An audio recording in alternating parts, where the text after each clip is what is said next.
Be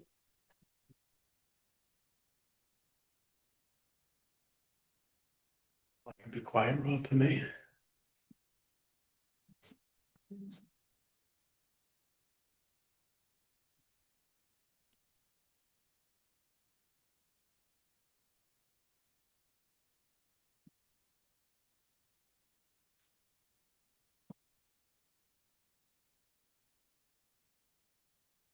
Ready? Six. Okay, all right. Looks like the time is 6:30 p.m. It is August 19th, 2026. This is the Nahant Select Board meeting. I hereby call this meeting to order. So we start off with our opening comments, which is to say that we have no dogs on beaches from May 1st to September 30th each year, except at Doggy Beach.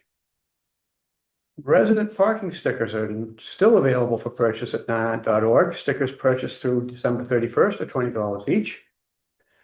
Metal, white goods, and TV recycling is the last Saturday of each month through October 31st from 8 a.m. noon behind the DPW garage. Certain fees apply. Visit nahant.org for more information. And the compost area is open on Wednesdays and Saturdays from 9 a.m. to 3 p.m. beginning April 4th. Visit nahant.org for a full list of accepted material. Resident sticker is required. So the beach sticker. Market by the Sea, Saturday, September 12th from 10 a.m. to 1 p.m. at Flash Road Park. Visit the market page at nahant.org for more information. That brings us to new business, where we will begin by approving the creation of a Veterans Donation Fund. I move the Select Board vote to approve the creation of a Veterans Donation Fund. Do I have a second? You have a second. Discussion. I can talk on this. So we had our Purple Heart ceremony a few weeks ago that Bob Fields, our veterans agent, who's on tonight as well, did an awesome job putting together, and we inducted basically one more Purple Heart recipient into the town of Nahant's honor roll. But after that event, he had asked me if there's a general gift account for if residents or anyone wants to provide donations for general veterans benefits. So we had a Purple Heart donation fund set up when we did the first inaugural honoree class last year, because there were some, initial expenses. We had that ceremony outdoors and setup expenses and stuff. So that's dedicated for Purple Heart ceremony expenses. We have another veterans donation fund that we call the Veterans Relief Fund. And that's really specifically for providing relief to veterans in terms of relieving them of expenditures. We've done, if somebody wasn't able to make a payment, the veterans agent has given me the okay to provide a payment to them to meet an expenditure. So we don't have a generic veterans donation fund. And so to Bob's, request, I decided to put this before the board to accept it. So then we can accept general donations into that fund that can be used at the veterans agent discretion. Okay, and that's something that goes to the. It would come through us. Yep. Yeah. So any revenue and any expenditure through that account has to come through the treasurer's office. Okay. Mhm. All right. Yeah, so, sorry. No, go ahead, Bob. I appreciate consideration, having been on the job for a little bit now. There has been multiple circumstances where it would have been nice to have some discretionary money to support the veterans. And so, part of it is a burden on the town, if you will. I hate to use that word burden, right? Because we need to take care of our veterans. But revenues are challenged with the town, and we don't have that much money, in the budget. So I am happy to, and I have in the past, raised funds, and we can certainly have them go towards these, veterans' needs. So there still will be an ongoing Purple Heart. There still will be an ongoing relief, but there could be other more general type needs that have no way to do that. So, Are there any limits to the type of expenditure that you might be talking about? What anything like that that you could describe? I mean, what would kind of be the typical situation? yeah. So, I mean, there's there's sometimes there's crossover with the Veteran Relief Fund, right? But how do we have some additional services or bring in some supports for the I don't know if everybody knows we're going to be opening a new veteran service office over at the uh, uh, Valley Road School. But it's something we could certainly put together some guidelines on. I guess I hadn't really, my heart is and my head is in one place, but and this is where it's also good that it's going through the town, but the town should have some guidelines on what it could be used for as well. Well, there's obviously procurement law, so based on dollar amount, I mean, anything that runs through that would have to follow that, in that nature. The town is sales tax exempt, we don't pay tax, so all of that stuff applies to this account. Okay, all right, very good. Anything further, Bob? No. Okay. Patty? No. Nothing for me. Set, all right, roll call vote. Patty Karas, aye. Pat O'Reilly, aye. And Rob Tibble, aye. Votes unanimous, you're all set, Thank you. Bob. Thank you very much. You. Thank you, Bob. Next on our agenda is a vote to approve the memorandum of understanding for an interagency mutual aid agreement. And I move the select board approve the Massachusetts Interagency Mutual Aid Agreement sponsored by the Essex County Chiefs of Police Association. Do I have a second? You have a second? Discussion. So this was just brought forward to me by Chief Furlong. It's something that the board has signed historically annually. It's to provide, for us to provide mutual aid as well as to receive mutual aid from various police departments in the county. So I did change, I put Rob's name on it. Rob would be the signatory for this once it gets approved tonight, so. Okay, I didn't know if we were gonna have to trace down Josh and. No, so on that, I had a separate signatory page that was correct. That's in the full document, it wasn't.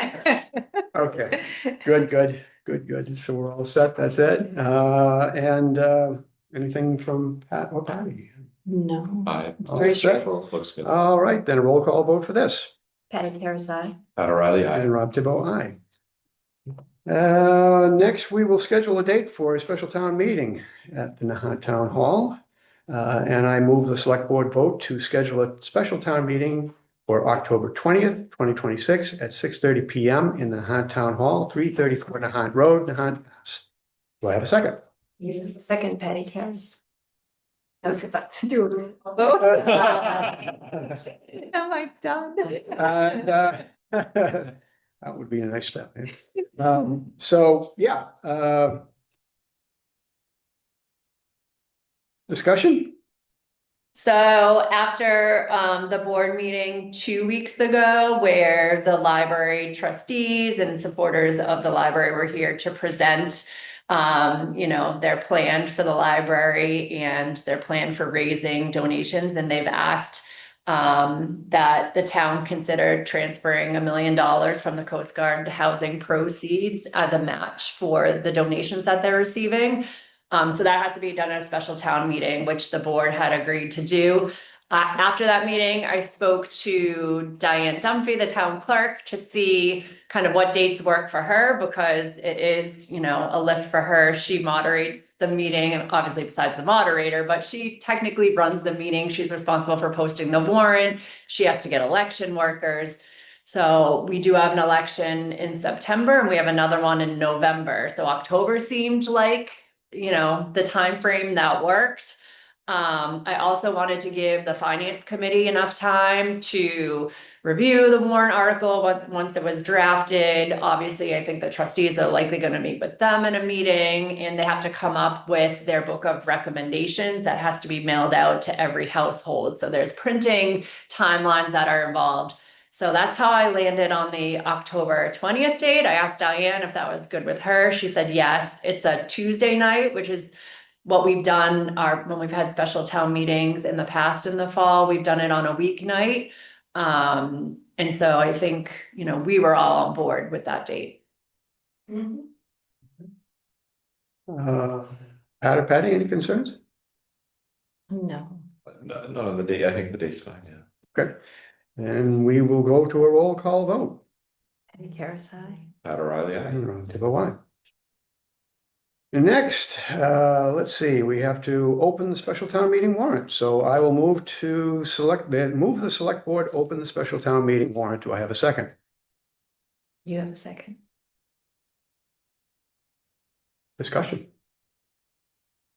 Roll call vote. Penny Karas, I. Pat O'Reilly, aye. And so then next we will add a library restoration article to the warrant. Did you want to vote on that? Oh, I will vote to also aye. Yes. I'm, okay, next I move the select board vote to add the library restoration article to the special town meeting warrant. Do I have a second? You have a second. And we have discussion. So I proposed language that I ran past town council. It went past Dan. We also used Jeff Blake from KP Law, who usually helps draft motions for town meetings, as well as the articles. So I ran it past him. I do know that the library trustees, they had sent me a version of an article that contained much more verbiage. In speaking with Jeff Blake as counsel, he advised to keep it more simple. And so that's what I've presented to you here, on this. Okay. Pat or Patty? I did have some concerns about the language, and I know we kind of went, there was some back and forth on language.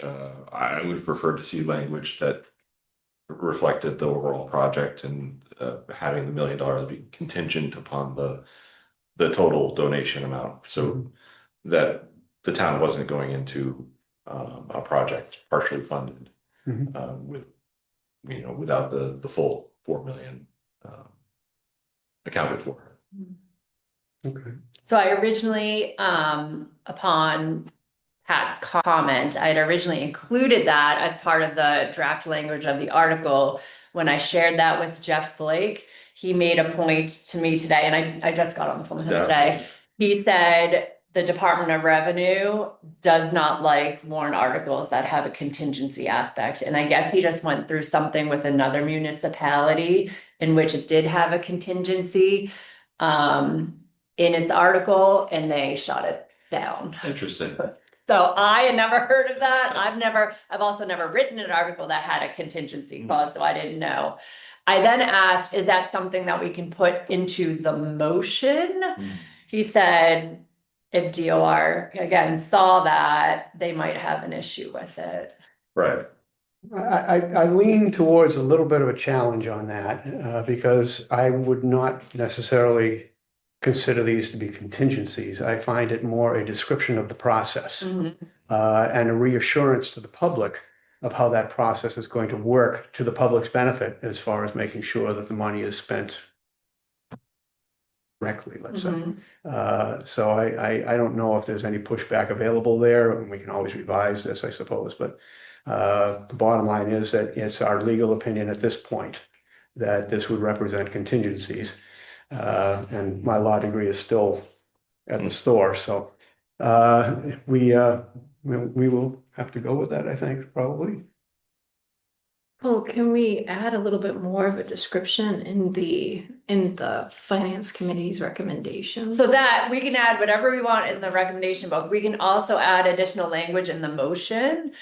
I think from, and I was speaking with Jeff Musman and others, they wanted more detail to be included in the article so that upon presentation, when we post the warrant, it's just going to be this, right?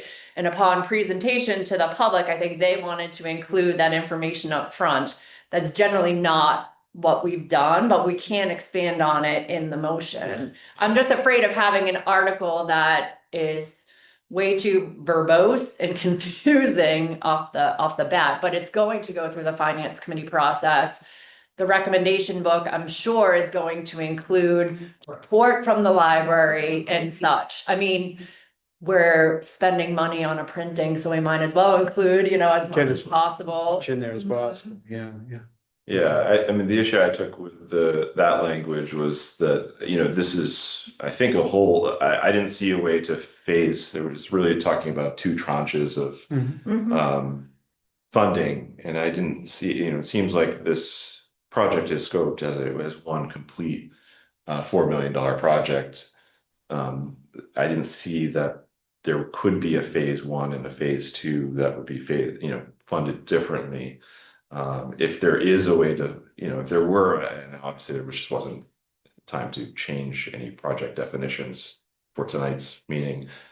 But once you tear down the walls, open them up to replace the electrical and the plumbing, you really just have to continue with the project. It's gonna go. There's no phase one and then oops, phase two. So it seems like I did want to see. I didn't think that language was meaningful in that way. If there was a way to phase one and phase two that made sense. Project completion that would I would be open to describing it that way.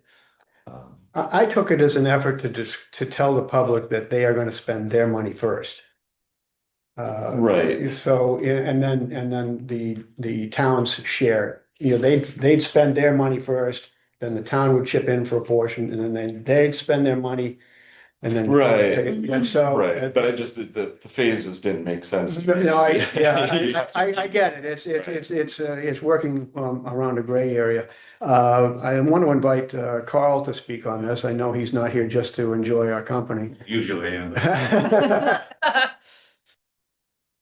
So a couple things.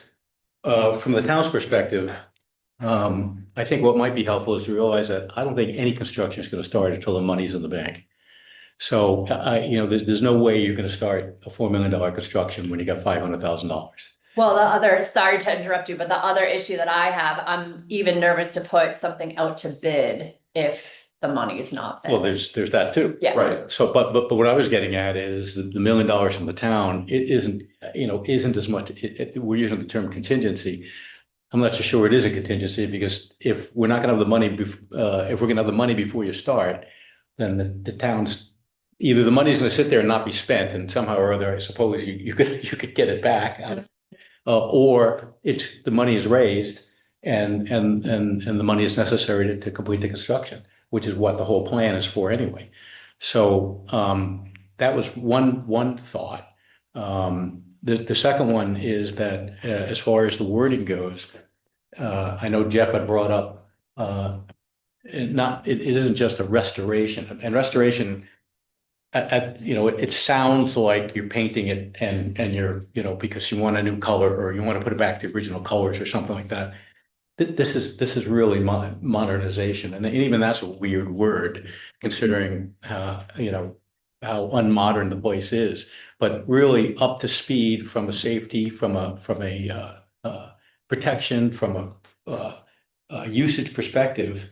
So I'm not so sure restoration is the right term. We don't want to put it back just the way it was, 150 years ago. So it's not like we're rebuilding an old antique car. Or something like that. Exactly. So I did take that point into consideration and I did add into the language of the article, I said restoration and rehabilitation of including fire safety, plumbing, electrical, All HVAC. right, so you got that. I think that sounds a lot better than restoration to me. Back to the, and I also think that I want to make sure there's no confusion about grants and contributions. I mean, we have contributions. We don't have grant. We don't have any contingent grants per se. It's all contributions. So it's really just talking about what the town can do. And I think there is protection in there that the town's not going to get ahead of anything because I don't think that there's going to be any process going forward once the money is raised, which is what we said at the last meeting, which is what protects the town. So the two tranches was simply timing. That was an accommodation to say, we don't look for, not looking for all the money up front, and you're probably going to want to see people put their money where their mouth is as far as the fundraising goes. So I think we're being a little conservative, not a lawyer, but I think it's a little conservative the way Jeff Blake was what he was concerned about, in my opinion. I would agree, but the bottom line is that we really are bound to his recommendation. So Yeah, but I mean, for me, once again, the bottom line is that the trustees are going to spend $1.5 million before the town spends $500,000. That to me is pretty much a statement towards that the project is going to be fully underway before the town gets involved. It's not like you're looking for this $500,000 first to get it started. You're already well into it. You're knee deep in it. Yeah, but that's actually more concerning to me because I think with the money has to be there in total before the project begins because you can't. No, I understand halfway that. into No, a I project understand and- that. I'm just saying as almost like an insurance policy for the residents that they're going to have so much invested in this by the time that they look to the town's money. It just seems reassuring to me that you know, that No, I see that was the intent. I just don't see it as reassuring. reassuring. All right. Well, but that goes back to, you know, by the time the town puts in its first 500, you know, the money's gotta be raised because we wouldn't have gone forward with half of it. For the very reason that you said. Well, that's You exactly- can't do half of this. Exactly. So, So money will be there. yeah, so Yeah. it's really, that's just all timing. And I think that just addresses my concern is to make sure that we're not going out for a RFP before the money's raised. Well, that would be, I don't think anybody would do an RFP without knowing they're gonna get I paid. think you Right. lack of good faith there in trying to proceed that in that way. Yeah. And we're very confident. So kind of to that point, that's why I actually think the simpler language is better, and then we can beef up the motion a little bit. I just thought by incorporating all of the tranches and amounts into the article, I think you're gonna Lose people. We can also just explain at town meeting that we're not going to be releasing the money until the money's raised. that's the intent, yeah. Yeah, that's the Yeah, intent of the select board as And that would be To with execute. anything else. Same thing with, you know, I had CPC funding to replace the handicap ramp out there. I got an estimate on it. It was more than we had in CPC funding. I had to put in a second application to get the remainder of the funds to even be able to put an RFP on the street. So that would be the procurement process for any of it. Yeah, I think our concern is we just don't want the town thinking that they're way out ahead of the contributors, is, you know, as far as, I don't think that'd be helpful in town meeting. Mhm. No, no, no. No, it's quite the opposite. We're doing this now because we've got some generous contributions and it makes sense to use this as a match and Couldn't have- move forward. 3-1. Yes, it's, and then the project, I mean, as far as your planning is concerned, is so far along. Right down to the financing. I don't see how we can look the other way here. No, it's a compelling argument. I just want to make sure we, you know, can communicate that to town meeting. Address that concern before it's asked on the floor. Exactly. One other comment that I want to make on this, because I did, someone shared something with me as regard to a concern that, you know, obviously fire is also very much in need of some help here, and that the additional efforts toward fire would somehow be a better protection as far as the library is concerned. And as Allison has mentioned, the plans include what's referenced as would be considered an NFPA Schedule 13 sprinkler protection system, which is something that building desperately needs. That building it's joisted masonry construction. It is with all the books and such that are in there. It is one big, huge load of fuel. And a NFPA 13 system is designed to save the building. So that is, to me, huge, along with obviously a very robust smoke and heat detection system that will both notify people of a fire and tell them what area of the building it's in. And just as an aside to that, we need that same thing here in this building. All the same risks that are present over there are also here. I just throw that in. But yes, the building should be able to pretty much protect itself, and that's what we need over there. Because we're not gonna be able to replace it if it burns down. Okay. Okay, we're all set. We'll go to a vote. Roll call. Patty Karas, aye. Pat O'Reilly, aye. And Rob DeVille, aye. Thank you. all. Thank you. Thank you. Hope to see you in a couple of weeks. Thank you, Carl. Okay, see you guys. Thank you. We have I think I've got too far here. Yeah. There's an article, but okay, so we have now a vote to close the special town meeting warrant, and I select board close the special town meeting warrant and send it to the town clerk for posting. Do I have a second? You have a second? Discussion? Roll call vote. Patty Karas, aye. Pat O'Reilly, aye. And we're going to talk about a gift agreement with the Friends of the Nahant Public Library. So I will move the select board approve the gift agreement with the Friends of the Nahant Public Library. Do I have a second? You have a second? Discussion? So this was presented to me by the trustees of the library as well. I ran the verbiage past town council, Dan Scrip. He made some slight changes to it, but basically this is a mechanism for the Friends of the Library to provide funding to the town. They want to cover some of the project management costs with the funds that they're raising and any other costs that they want to have come through the town. So this is just a mechanism to do that. Anything, Pat and Patty? No. Roll call vote. Patty Karas, aye. Yeah. Rob DeVille. There's no amount included yet. I think they're going to decide after, having some donations received. So we're not going to sign this yet. It's just to approve it as a form. Okay. And looks like we have some revisions to the select board short-term rental rules and regulations to talk about. Who's leading that charge? Well, I. I can stop. Background, I can jump into. Start the edits. Okay. So I'll start. Obviously this has come up, after having, short-term rentals approved, but then, restricted, to, it's not owner occupied, it's owner, what is the word I'm looking for? What is owner? Yeah, owner occupied in a residential area. So that's most of Nahant. That was an amendment made on town meeting floor. And so the bylaw was passed, and then the select board approved additional rules and regulations that kind of provide a little bit more detail behind the generic bylaw.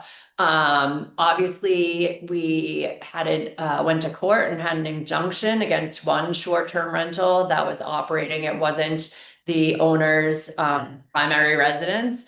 So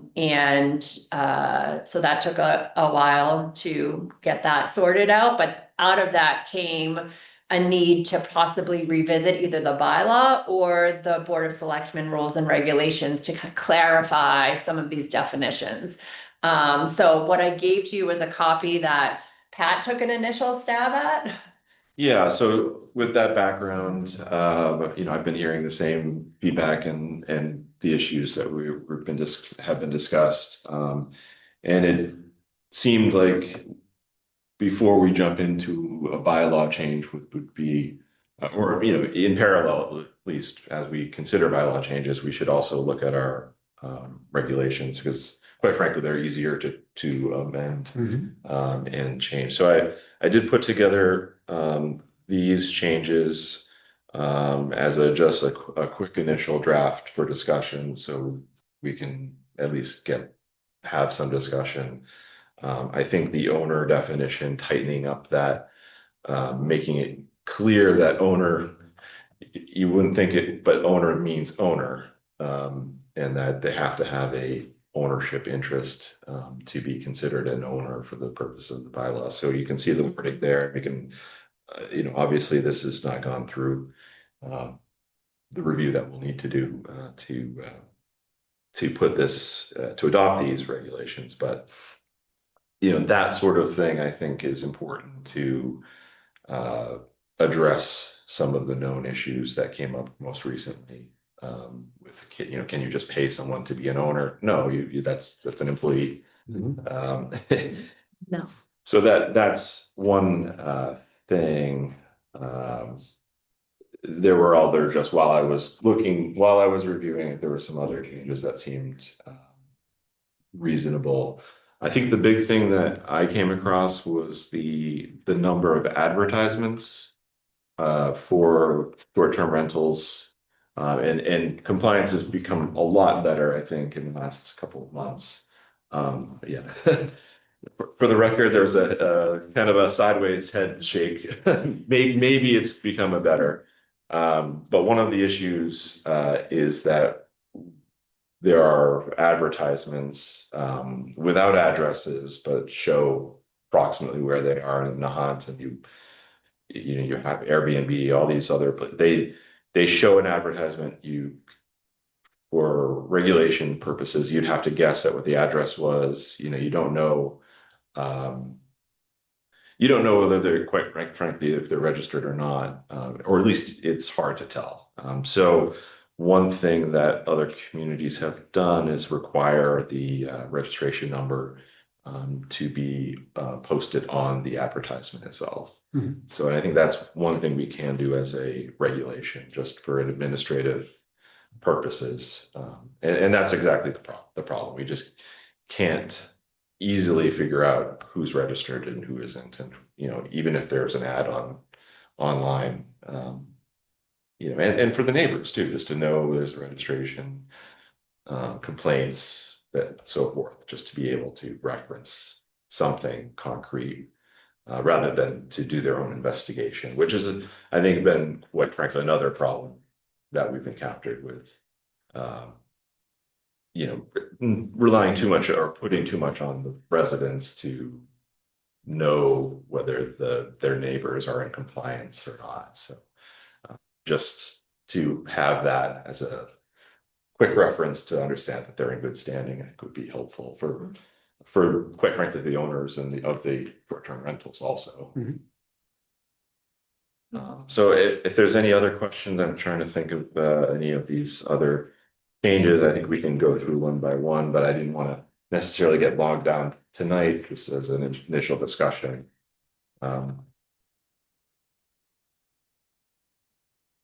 Ed, any thoughts? No, my only comment had to do with the 11C in terms of the compliance monitoring and enforcement. In terms of the dollar amounts for the offenses. So those, basically the bylaw refers to the penalties as set forth in the police bylaws. And if you go to the police bylaw in that section, the amounts are different than what's here. And I know that Pat added this section into the rules and regulations as an amendment. So those two would have to coincide. But I think it's not specifically spelled out in the bylaw or the select board's rules and regulations. It simply now says to refer to the police bylaws. I don't see a problem with adding it to this, if that's what you want to do, but it has to be consistent with what's in the. Yeah, and what I have here is just suggested fine schedule to be confirmed and published. Sorry, that could have been spelled out a little bit more clearly as more of a reference to the police bylaw. It's just here for easy reference. Yeah, I think it should be in there. So that is a good addition. Just make sure that it's in, in line. Also updated. Yeah. Consistent. So, and we have, Patty asked me that question separately today, and I do have an example of a letter that our building commissioner, along with town council, had sent out to 47 Walnut Road that was in violation, and it showed, the fee schedule. And once you hit that maximum fee for your fourth or fifth offense of $300, you do get charged that every day. So, I don't know. Dan has anything else to add? I have a question for Dan. On, yeah. Dan, how many days in a given year, must an owner occupy their dwelling in order to qualify as, calling it their full-time residence? Most of the year. So that's half of 365. One half of 365, so the other Right. half, they don't have to be there. No, and that was carved out for those folks that go down south for the winter, and might Right. want to rent out something, or they might go away for a month in the summer and they can still rent it out. So that's what the intent was there. I remember it well. And that to me is the larger part of the problem. Is the occupancy is one, they don't necessarily have to be there. Obviously, they can have an agent if they are renting it out under Pat's suggestions, but they don't have to be there for upwards of a half of a year. And quite honestly, that by itself is pretty much unenforceable because there's nobody keeping count as far as how many days they have been there. You know, there are lots of good suggestions here, but I think that is the nexus of the issue, is that we can't say that the owner must be present or the owner's agent must be present while the property is being rented. So I just want to point out one other suggested change, and I'm just trying to go through. Local contact was a new thing that I had added here, was that the individual designated by the owner who is available 24 hours per day, 7 days per week, and who is able to respond in person to the property within 45 minutes of being contacted. So that was the, I think, is it currently, there was some talk about possibly 60 minutes, but I think that was a new section, Right. just to address that, begin to address that. Understood. concern. Yeah. I understood. And that was our hope, was to narrow that down, and we could even narrow it down more, as you've suggested. But I think overall, that we're going to hear the public suggest that they would, and possibly even anticipated when we voted this, that there would be an owner present in the building while it was being rented. So I'm just throwing that out there, that I don't think we're going to get where we need to be. And once again, saying that they have to prove their residency, how many days they've stayed there, once again, unenforceable. There's no way that we can have that measured. I just throw that in as a comment. Can I just address that real quick, Bob? Yeah, go ahead.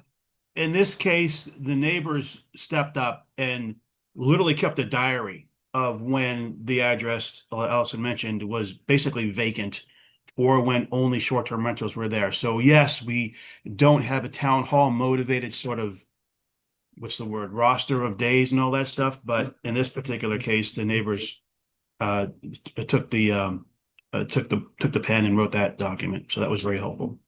Mhm. Okay, well, that's, yeah, and that certainly was helpful, but once again, the onus is on the neighbor, and I'm not sure that's entirely fair either. But onus is on the homeowner. I mean, it's up to them to show that they're there, and how they do that is up to them, and we can provide contradictory evidence. At the end of the day, though, how do we even know people are short-term renting for the most part, unless it's the neighbors that say they are? So you're right. It might be. It's tough, but enforcement is always difficult in any bylaw. Okay. Let's see, was there another thing here? What does this mean? Oh, yeah, quarterly cross-check of Massachusetts DOR short-term rental registry against local certificates. Do we know that, or are we able to, and Allison, you might have this information, are we able to access the DOR registry to get the exact location that they're pointing to? Because when we were doing this, all they were publishing was the street that they were on. They weren't giving the home address. Dan might know that better. I thought they Yeah, I do. did know street actual addresses. I thought we've sent letters out. We did, but the public can't go on, and I can't go online, to be honest, and get the actual address. Well, not, I couldn't 2 years ago. I imagine it's the same. We had to ask our town clerk to call I forget, DLS, DOR, whatever alphabet name it is, to call them and say, "Listen, we're on the town clerk. I need these addresses." So she got sort of an email directly from the state saying, "Look, here are the actual addresses," and that's what generated the letters we ended up sending. Okay, so my other question is, and Dan, maybe you know this, is their registry accurate? Because there were, I know early on, a lot of properties that had been registered at one point, but had no longer been used as short-term rentals, and they weren't taking, the DOR was not taking them off the list. I don't know, Rob. I can't. Okay. I have no All idea. right, just throwing it out there. I don't know, like in terms of your registration with the state, I don't know how long a registration is good for with that, if it's a year or two, like how often you have to register. So yeah, somebody could have registered right away and then is not, you don't look at it, right? Yeah, and that's what we were finding when looking at this a couple of years ago, is that people who had registered with the DOR, and they stuck their toe in the water as far as doing this and decided it wasn't a good idea.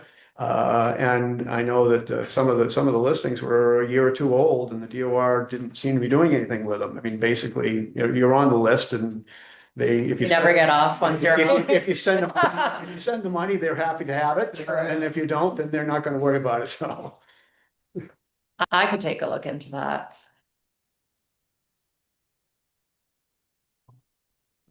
I think I did have, or at least contemplate, I'm trying to remember where it is in the document, but I did think about, just making some annual reporting on terms of number of days, that the short-term rental was occupied. Yes. Rented out. Yes, Yeah. you have that, and I guess, I'll see. Just to get some more information so we can better evaluate, and also for, quite frankly, for tax purposes, to make sure that we understand how often the rentals are being rented. Yeah, I guess my only comment there is that, oh yeah, there it is. Do we anticipate any owner reporting more than 50% in a given year? No, I anticipate that. I think it's just a good number to have, and it should be something that's, easily at hand for the owner. Yeah. I wouldn't, it's not a gotcha for us. And I only say that because I know of a situation where I think this is happening, and there's not much we can do about it. But anyway. So I guess my question for the board is, do we want to focus more on updating these regulations over taking another look at the bylaw and having, to go through the process of updating the bylaw and then that going to town meeting where, like Pat said, there is more flexibility in updating this document. And I also don't know if Dan, if we went through the process and did update the bylaw and it was Right. more restrictive, is that something that the Attorney General is gonna look down upon? They would look at No. Okay. The idea behind this stuff is, we take the alpha sort of draft, we see how well that works, and we say, okay, we need to tweak it this here and there, and we get a beta version. So, no, absolutely not. I mean, it's these things. The law is meant to grow and adapt to the situation, so I don't think they would think downward or not at all. But Dan, if we were to explore changing the language from owner occupied to owner present, and owner would be both the owner of the property and or the owner's agent, owner present while it's being rented, and that could be conditional from a time standpoint, saying that the owner or agent must be present from 9 p.m. to 6 a.m. Is that something that you think would have a chance of making it past the Attorney General's office? Absolutely. I don't see why I wouldn't. We have part of our home rule. I mean, I'm thinking of the changes of 48 recently, but I don't think it affects that at all. Yeah, okay. I don't see a problem with that. So in that instance, could we, I have no problem with pretty much everything that Pat has here, but I still think we've got another step. Oh, sure.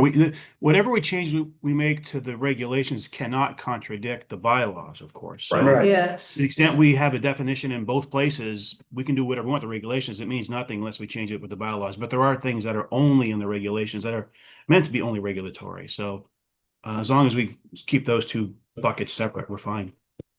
Right.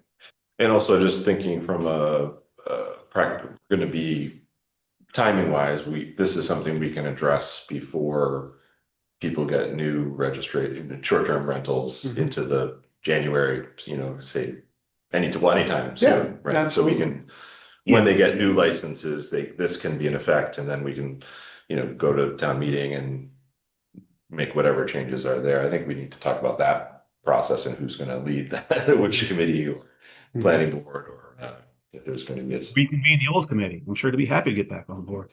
Right, Rob? Absolutely. Get the whole. Wayne Wilson. Getting back. I think they're done. I'll sit that one out. But I do think that we need to revisit the bylaw. I think that tightening up somewhere within the confines of what I just described is necessary in order to give our residents what I think many of them thought they were getting when we passed the bylaw originally. And Dan is right. There was the carve out that we have as far as owner occupied was to address people who spend, say, their winters in Florida and give them the opportunity to rent while they're down there. However, that comes at the expense of the neighbors in the town. So I think that we should take a second look at that and give people a chance to vote on it. No, I think that, to me, that makes sense. We've had a couple of years of experience, for better or worse. Yeah. And it certainly makes sense to take another look at how it's been going. Like with the regulations, the bylaw itself could use some revision potentially. I think, and discussion, I think that there was an intent to have owner adjacent properties so that there wouldn't be in the same unit, wouldn't just be for letting out rooms. And I think that, there was an intent that some people would be renting out their entire, home right away. So they wouldn't be there. They would have to have someone available, not inside the unit, but absolutely. Yeah. That was the concession that was being made, is that you have somebody available for immediate response, but I don't think that grants the security that the neighbors are looking for. Well, in practice, has that worked out, right? I think that's where, there's been a gap between reality and what people wanted. It's nice to have that hope that it would be satisfied, but unfortunately, reality, not just in Nahant, throughout the country, well, I don't know, the world, I guess, is that you get a whole different atmosphere when there is an owner or owner's agent that's present in the property at the same time as the renters. Yeah, and I think that's worth a discussion. If that's so be it. If the town wants to go that direction, Give them the chance to vote. I mean, I do think, just in terms of timing, I know that this came up because a special town meeting was being called. I don't think that that's enough time to discussion. Just for some residents that had, I get it. I would love to be able to do it that quickly, but I don't think that's right. That's not what the intent was. Yeah, I agree completely with that. It needs to be a deliberative process. I mean, the short-term rental committee met for many months, and we don't have to redo all that work, but Consider it mostly a lost year for me. a lost year, yes. But still a number of months. So you feel that way? It was an interesting time. Yeah, I was on the sidelines getting reports from the planning board from our representative.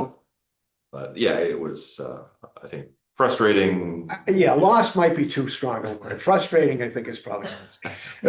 Somehow something got hammered out. Yeah, we got a good start, but I always believe that we would be back here because of that language of owner occupied. Okay, then we will proceed with that in mind. Yeah, I think just in terms of next steps for the rules and regulations versus, going forward with requesting some committee to take a look at it or forming our own subcommittee or however we want to go with that. I don't think we've discussed that in any detail. I don't know, how was the original short-term rental committee established? Was it established by the select board? It was established by the town administrator. Oh, okay. Great. All right. I mean, I do think it needs a committee to take a look at. So whether that's, me delegating a committee or the board, that doesn't matter. But I do think it's gonna be significant work. And there should be various representatives on that committee, so. And they would make recommendations to the. Correct. Yeah, Yeah, okay. and we could either consider changes to the rules and regulations ourselves, or we could ask the committee to bring us, a recommended set. I think it's really just a matter of scheduling and timing. Mhm. And I think when do we have we have an annual renewal for licenses or registrations for the. Yeah, but I don't know, Dan might know better than me. Is that a calendar year basis for registrations? I don't I'd have to recall. check with, yeah, I'd Yeah, have I've to check checked with that. Jen and building. I think it's calendar no, I think every time they apply, it comes to whenever they applied. If they applied in August, it's good until Yeah, August. yeah. Yeah, so it's their actual approval date, Yeah, yeah. that's what I believe. That's what. Yeah, well, I remember that's what we wanted to do. We didn't want them all coming in at the same time. Okay, Yeah, which is something we could look at too. Okay, But that's the way, yeah, that's fine. so I guess the intent at this point would be to reestablish a committee to explore concerns that we have at this point. Is that fair? yes. Okay, Does that need a vote? think so. Okay, just let me do it. Let you do it. Let you do it. Thanks. Yeah. One more thing to add to the list. Let me take my name off the list of applicants. Okay. Okay, let's see. So that brings us to a vote to approve the joint letter from the Swampscott, Marblehead and Nahant Select Boards to be sent to Lieutenant Governor Driscoll requesting a meeting regarding the Linway multimodal corridor project. See, I did pronounce it. So I will move the select board approve the joint letter from the Swampscott, Marblehead and Nahant Select Boards as discussed to send to Lieutenant Governor Driscoll requesting a meeting regarding concerns about the Linway multimodal corridor project. Do I have a second? Oh, you have a second. Oh boy. And that brings us to discussion. So I can start. This is similar to what the board voted on at its last meeting. You voted on a letter of concern that I've passed along to the MBTA about the Linway project. And now, some of that is catching on with other local communities, including Swampscott and Marblehead, and representatives from each of those boards have thought that maybe, if we come together, we might have a louder voice. These are the communities, including Lynn, that are going to be directly affected by any changes on the Linway. So I know Pat has had some direct conversations in regards to this. Yeah, which I actually haven't had any conversations since I think we last met, but I have been getting emails from the other select boards members who are leading this, Dan Fox, Mary Ellen Fletcher, Aaron Noonan. So this was their latest draft copy. I think the other boards, I believe, have both approved either this language or them to go off and draft the letter. So I think I think that Dan Fox said he had was approved to, I think Marblehead has, I'm not Yeah. entirely sure what Swampscott. yeah, Marblehead, I think Swamps had the same process, so. You know, their views were just a combined letter would be more effective, and also, you know, it makes sense to me that we don't send our own separate requests for meetings. I think we're stronger as a group. There was some talk about looping in Revere, but I think that was a little bit. Well, as you correctly pointed out, and I think in your analysis, that high school over by Wonderland Circle is going to be another impediment after you struggle to get past the GE Bridge. It's a lot of traffic. A lot of traffic. So yeah, Patty. Yeah, thoughts? no, it's great. We good as far as sending what we have here? Yeah, no, We're on board. absolutely. Board, I agree. All right, so let's do a roll call vote then. Patty Karas, aye. Pat Riley, yeah. And Rob Tibble, aye. Good. And that brings us to ongoing business. Yep.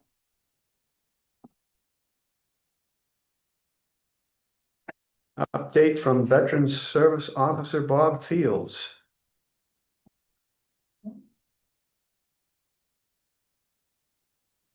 All right, we're hanging in there. Appreciate you guys. I mean, everybody needs to know all of this stuff you guys do, and it's important. I appreciate it. Thank you. One of the things I wanted to do was, I should say, one of the things I recognized when I took over this role and started working was, frankly, how many disturbing cases Nahant has. We sometimes think I mean, here we are talking the issues of the short-term rentals and the affluence of our community. Yet, you know, we have people who are living, and this isn't just a veterans problem, right? This is a problem we have in the community, which I see, but of course I'm the VSO, so that's what I will speak to. So I really wanted to make sure that as an office we're engaged with the greater management of the town, and want to make sure that people, you know, hear, you know, not the details, but really, you know, the activities that are happening. And this is part of the reason why we requested a more general Veterans Donation Fund. And I apologize, I should have been better prepared when you asked me the question, Rob, but there's many tangential services, you know, that aren't direct payments, which is what the purpose of the relief fund is, such as transportation, you know, and other things like that. But you know, we have a number of active cases, and so basically from June 1st to August 15th, which is a relatively short period of time. I know it's been a while since I've spoken to you, but you know, we've assisted veterans and their families responding to, and this is the one that I really didn't see, right? These urgent medical and housing concerns, right? Doing training, getting up to speed, developing the new office I mentioned. I'm not sure if everybody had heard, but thank you to Allison and to the Nahant Preservation Trust. We will be opening an office, hopefully by Labor Day, in the Valley Road School, which will allow us to better serve our veterans and their families as well as conducting, as Allison mentioned, stealing my thunder, the Purple Heart ceremony, which, you know, is really something, you know, that everybody loves to do the ceremony, right? It's all the hard work, you know, that goes behind it. But, you know, we help the families, and sometimes with like housing concerns or even with food concerns or medical concerns, we end up having to coordinate with social workers at hospitals or HUD-VASH or the VA, right? There's almost never one interaction and it's done. So there's a lot of work that happens there, important work. And even one of the things that we're doing now is we're creating a volunteer network, right? So part of the reason I want to be on and talk about this is so people can hear about this and volunteer for it. And I've already have a half a dozen people so far that have signed up to be able to provide rides, do shopping, pick up medications. Because frankly, if we don't have volunteers doing that, then Bob has already been doing that. as part of it. And it's a great honor, to help these veterans. But of course, we all only have so much time. And so people are really responding well to that. And when you give a ride, you're able to bring a different uh, relationship to the veteran. So again, this is not just a veteran problem, but veterans who are at home and sick and the elderly. My mom's right up the street in the Jesmond. I know she's not watching this, but right, just being able to stop in and talk to them, take them for a ride, get them out of their regular routine is so helpful. With that. And the other thing that has been a real challenge with the role is, we get phone calls all the time, right? This is a 10-hour a week role. And I'm not complaining about that. But, people need to know that this is a part-time role, right? And so I don't think the community knows that. And so I already want to, while we've done a lot of great work, I want to apologize to the 3 or 4 people who their, non-urgent, non-life critical issues, are not accomplished yet, right? And so it weighs on me. Sorry for the motorcycle there. It weighs on me, but it is the reality of what's there. I'm looking forward to the office because I will work there even when I'm not working there. So I'll have additional availability for that. And so please, any questions, call me, email me. My information is on the town website. I do want to just take a minute and I'll wrap up. But with the Purple Heart, it was my first one, right? I mean, this was, the continuation of the original ceremony, as Allison mentioned last year, that a committee and John Lazar, put together for 2025. This year, we inducted Richard R. McClone, who was a U.S. Army World War II veteran, into our Nahant Purple Heart honor roll. And I didn't even connect the dots until late into the process. But Mr. McClone was wounded and captured by the Germans during the Battle of the Bulge. So his story, actually carried additional significance because we have a fellow Nahanter, James J. Devereaux Jr., who was killed in that very same battle. Right. And so we had a family at the event taking up the first 2 rows of the service, honoring their father, their grandfather, their loved one, who had a chance, and that's what we recognize. He had that chance to come home and have that life, right? And so, but the Devereaux family wasn't able to have that. So the family was happy and participated in that recognition for that. I really want to give special thanks to Dennis Treese, who was the commander of the American Legion. He happens to be a Lynn resident, but he also happens to be a Purple Heart recipient. And so he told his story. Ed Manzano helping out as always. Esther Johnson and Jeannie Fiore for reading and recognizing the names from the original participants. We'll include that, honorees, I should say, in the service. My wife, Linda, for helping coordinate. But the American Legion, the Auxiliary, the Sons of the Legion, and especially our Department of Public Works. I really want to thank the team for putting up with me, as I mentioned, at the ceremony, but, putting up those hometown hero banners and taking them down is really, it may seem small, but it's critical work that's appreciated by everyone that's there. So I've got some open communications going on with the school right now about getting children involved with the veterans. There's a lot of stuff going on, but thank you for your support. And I look forward to updating you again in the future. Well, we really appreciate your efforts here. You are doing exactly what we thought we would do as far as diving in. Both feet. You've taken on a lot, and it all sounds to me that you could even use a little bit of help. So, thank you for all of your efforts, and keep up the good work. Oh, can I take that chance to say we do have the Veteran Service Work-Off program, just like the Senior Work-Off program. I Oh. I already have one person who's submitted their paperwork for that help.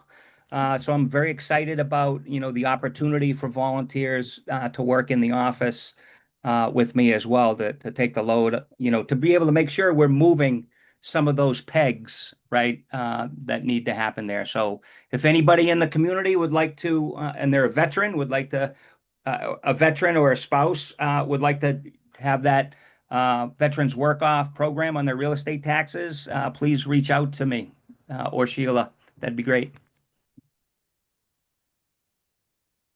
Don't ask me another question, Rob. I'll keep going. I'll make a statement. Thank you I have all. control.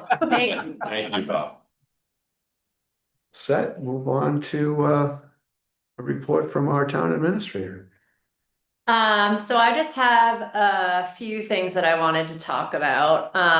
So one is I wanted to mention, that the town had 2 rescues on Sunday, August 9th, within 1 hour of each other. And I just wanted to recognize that publicly. There were 2 cardiac arrests.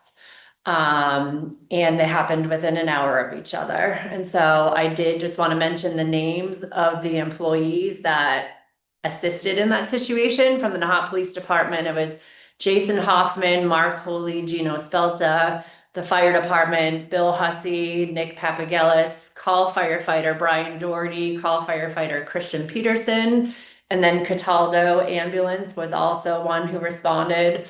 And to the first incident, and that person went into cardiac arrest after they had left Nahant, so they were very involved. Those individuals were Jeremy Restuccia, Laura Dixon, Juliana Fenner, Daniel Sullivan, Tyler Marullo, and Michaela Talbot. The fire chief said, I just have a quoted from him, that he says, in more than 2 decades responding to emergencies in Nahant, there have only been a very small number of times that CPR have been performed and the patient has survived. And in each of these cases, our personnel performed CPR and both individuals have survived. I think that we have very special employees here, very special chiefs, and individuals that are willing to go above and beyond and really care about the residents of Nahant. So I just wanted to make that, very clear. I do plan on honoring these individuals since we are having a special town meeting. Chief Furlong has gone ahead and we've ordered heroic medals for each of these individuals, and I'm going to recognize them for meeting. Outstanding. Yes. Yeah, so these are cases in which it makes me feel really proud to work for the town, especially with, these chiefs and all the employees that really do care, particularly in public safety. So that's that.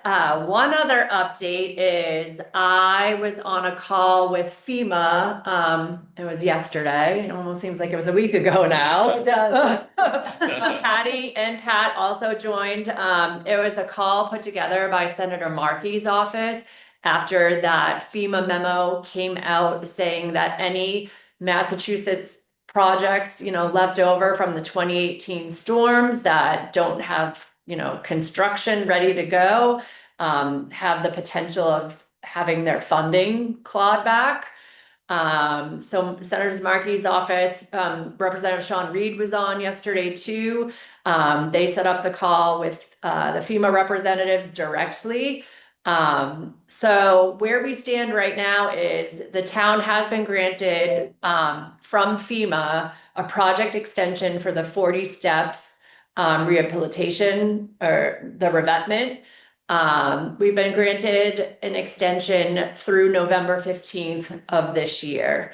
And the memo that we had originally submitted months ago in order to obtain this extension was drafted by our town engineer, Vicky Masson, who we use, as well as our coastal engineer, Trey Rupen, from Sustainable Coastal Solutions. And in that memo, it laid out very specific tasks that we have met and are continuing to meet.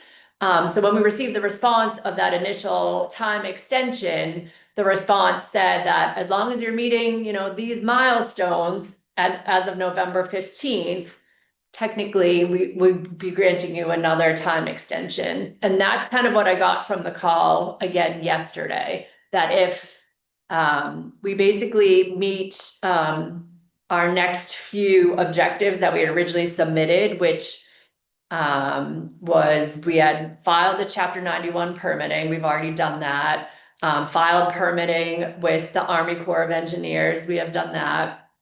And then have a final design for the project, which is very well underway. And I spoke to Trey yesterday and I said, we must have that before this next check-in. I think that if we do those things, and from my understanding on the call, that FEMA will likely grant us another extension. I felt like the call was a little bit harsh. The representative from there did basically say, these projects can't be outstanding forever.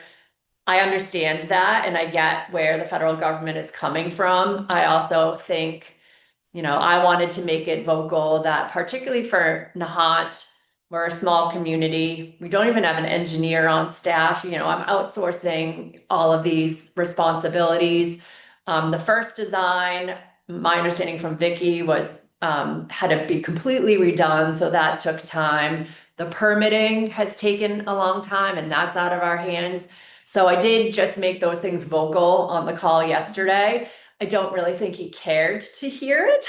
But I wanted it to be noted. I completely understand where they're coming from, but based off of that meeting, if we meet the deadlines that, we've set out for ourselves, and I'm pushing that along, I think our funding should be okay. So I just wanted to provide that update. I don't know if Patty or Pat had anything else?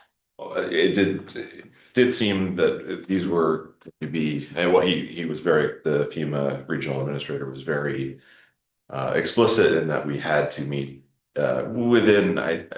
he did eventually come to some, I think if we were within a week or two of meeting some of these milestones, I think there was a little bit of flexibility flashed ever so slightly. At the very end. At the very Really end, very, ever very so end. slightly, but it was concerning that, even if there are circumstances beyond our control, it seems like that these deadlines will be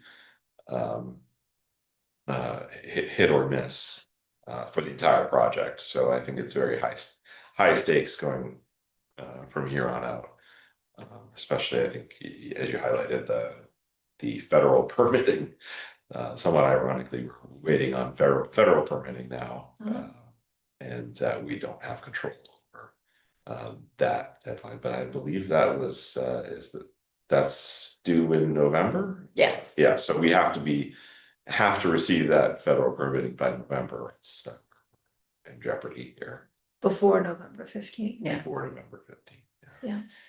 That's where the flexibility of, I think, Yeah. is mentioned. Exactly. So from my point of view, I'm moving along everything that I have control over.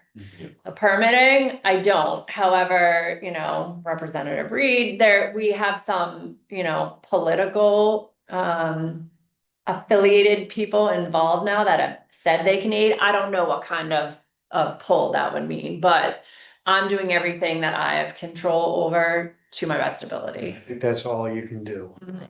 Honestly, I don't look forward to, I don't imagine that we're going to be able to guarantee anything at this point. So, and obviously this has been a project that has dragged on for quite some time, at least from my standpoint as the longest serving selectman in the room. And so much of that had to do with access, just deciding how the access would be gained to do this work and the costs associated with one access versus another. That's unfortunate that has pushed this out. Obviously, at that point, we couldn't foresee that there was going to be such an effort to expedite these projects from a federal standpoint. And I think it's unfortunate that we now find ourselves under the gun, but you're doing everything that you can to keep it moving, and that's about the limit of our ability at this point. Yeah. Okay. Thank you for keep pushing it. We're trying. The Army Corps of Engineers agrees that we're ready to move forward. And so those are the only real two updates that I had. Well, in that case, that brings us to citizens' comment. And before we begin, I want to make a quick statement here. That comments for citizens' comments should be short and to the point. Please note the board may not respond to comments as this is not a question and answer session. Each citizen's input will be limited to approximately 2 minutes. So anyone that would like to speak, please raise your hand.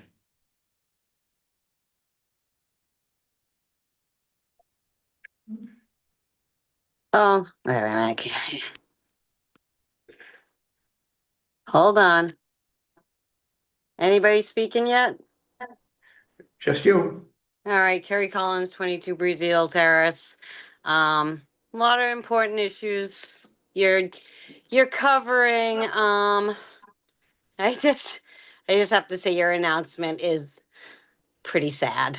And I don't really have any comments for you about what's going on other than that comment is really sad. And in a time where you should be listening to your community members, you're actually putting a time limit on them.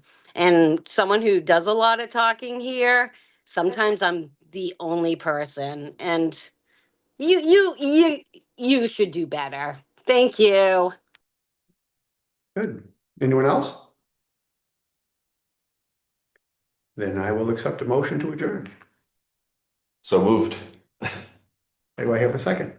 You have a second. Roll call vote. Patty Carazai. Adderall. And Rob Tibble. Thank you, everyone, for your attention, and we'll see you again in 2 weeks. I guess it is.